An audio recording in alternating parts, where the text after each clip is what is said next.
Now the other thing, this is for more advanced drivers. It could be helpful in your alignment shop, but not really. It's more useful for track guys, you know, Gran Turismo, theories, stuff like that.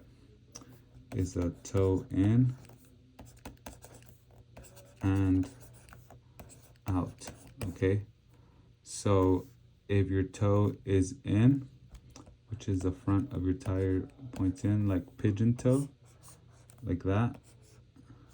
Now this is an overhead view of the car, okay? With camber we were doing is from the other, this is toe in.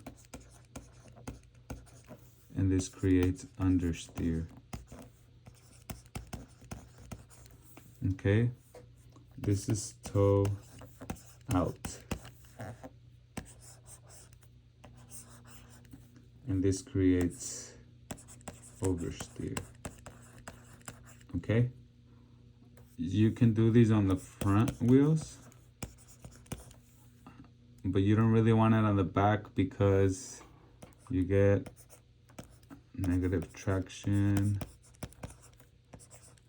except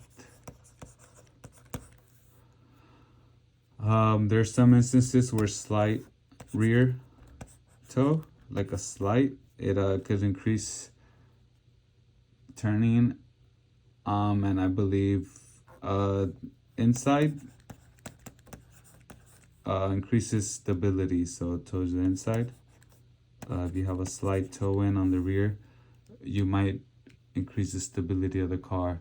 Toe is a little bit one of those more mysterious things that people don't understand as much, including myself, except from the experiments I've done and from the general understanding of it. But there are a lot of different combinations you can do. A lot of cars have minor toe in and out. Usually on the back they have a little bit of negative, sometimes a little bit of positive. And on the front, depending if it's in like a oversteer happy car, it might have some toe in.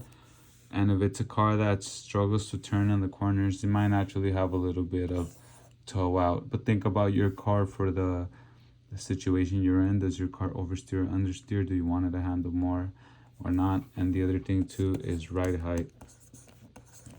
So if you have a lower front than a back, it creates oversteer. So oversteer.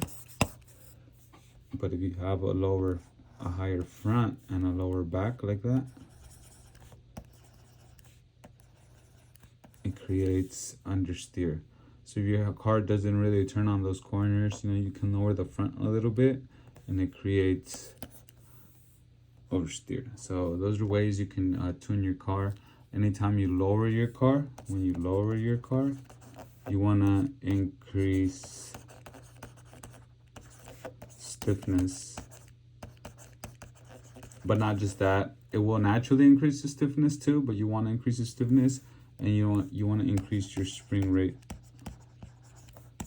because you don't want the car to bounce up and down and bottom out a lot because your car's so low. So yes, race cars are not comfortable to sit in. They're very hard. You can feel every bump. You can feel every, you know, and that's also what dampeners do. And the dampening system, you can adjust them to be tighter or looser, and it affects the ride quality. It makes it either more comfortable, which is better for street legal use or just cruising, or extremely hard dampening. It's much better for racing, much stiffer, much harder to daily drive. Think about those things when you're tuning your car in real life, in Gran Turismo, or whatever purpose.